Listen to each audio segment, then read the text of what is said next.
Alright, let's cut through the hype. It's been 5 full years since the Xbox Series X launched.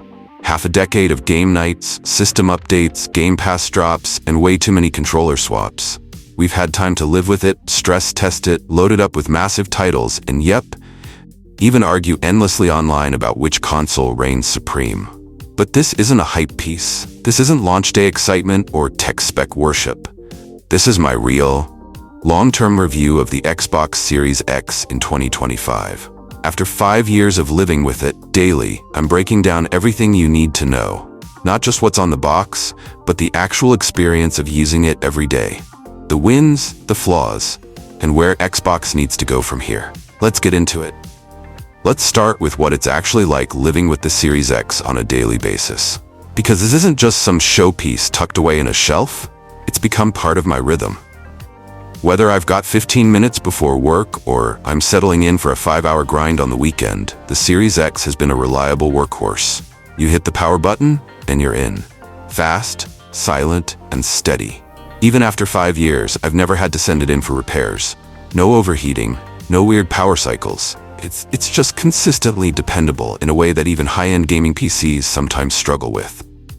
Design-wise, I've got mine set up vertically right next to my monitor. And I've got to say, this design has aged beautifully.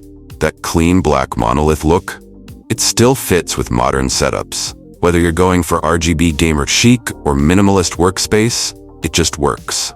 It doesn't scream console, and that's a good thing. And shout out to the top vent's subtle green hue, it's one of those design choices that still makes me smile every time I notice it. Let's talk raw performance. Even 5 years in, the Xbox Series X still feels next-gen. The custom NVMe SSD, the 12 teraflops of GPU power, and the ability to hit up to 120 frames per second at 4K, it hasn't aged the way older consoles did. Pair it with a modern 4K 120Hz monitor or TV with VRR, and you've got a gaming experience that still feels elite. And it's not just marketing fluff. Games genuinely feel smoother. Titles like Halo Infinite, Forza Horizon 5, Dire T5, and Gears 5 at 120 FPS? It's a game changer, literally. The responsiveness, the fluid motion, you notice it immediately. And once you go high frame rate, going back to 30 FPS on older systems feels like stepping in molasses. Now yeah, sometimes you'll see resolution dips, especially when devs push visuals hard. But honestly, the smooth performance makes those trade-offs more than worth it. Let's be real, hardware is cool, but software is everything. And this is where Xbox truly changed the game. Game Pass Ultimate, even after all this time, is still the best deal in gaming. No contest. You're not just getting access to old hits, you're getting day one access to new AAA games, under-the-radar indies, and even EA Play and cloud streaming, all under one subscription. Compare that to PlayStation, where you're often paying $60 to $70 per new release. On Xbox, I played Hi-Fi Rush, Starfield, Cocoon, Pentiment, and Lies of P on day one. No extra charge. That adds up fast. And with the Activision Blizzard acquisition finalized, Call of Duty, Overwatch, Diablo, Crash Bandicoot, they're all making their way into Game Pass. That's not just a flex, that's ecosystem dominance. It's a clear reason to pick up a Series X if you're still deciding in 2025. There are 2 features that elevate the Series X beyond just performance: Quick Resume and backward compatibility. Quick Resume? Still one of the most underrated features in gaming. You can hop between 4 to 6 games and pick up exactly where you left off. No load times, no title screens. It's like your games are always suspended in stasis, ready for action. And then backward compatibility. Wow. Being able to load up Xbox 360 and even OG Xbox titles, often with better frame rates and cleaner visuals? That's huge for anyone with a legacy library. It turns the Series X into more than just a next-gen console. It's a full-on time machine for Xbox fans.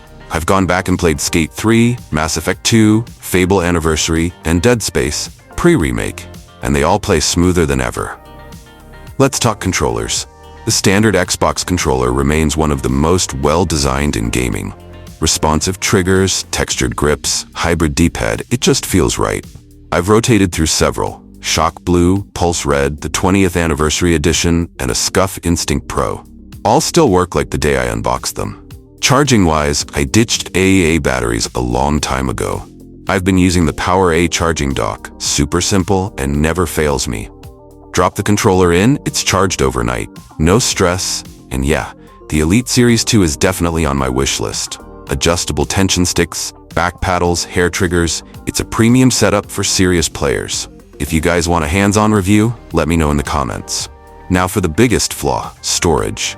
That 1TB internal SSD?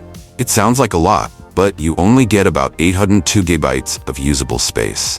And with games like Modern Warfare, Flight Simulator, or Starfield pushing 100GB plus each, you'll fill it up fast. You can run older games off an external USB hard drive, which is great. But for current-gen, Xbox Series X optimized titles, you need internal storage or an official expansion card. I picked up the 1TB Seagate expansion card early on. It's fast, plug and play, and works exactly like internal storage. But man, the price hurt. The good news? In 2025, Microsoft has finally opened the door to third-party SSDs, which is already starting to drive costs down. If you're buying in now, it's a much better situation than it was at launch. The Xbox dashboard has come a long way. It's now fully 4K, cleaner, and snappier than ever. But here's the thing, it still feels like a refined version of the Xbox One UI. Functional? Absolutely. Exciting? Not really. It's time for a bold redesign that makes the Series X feel as futuristic as it performs.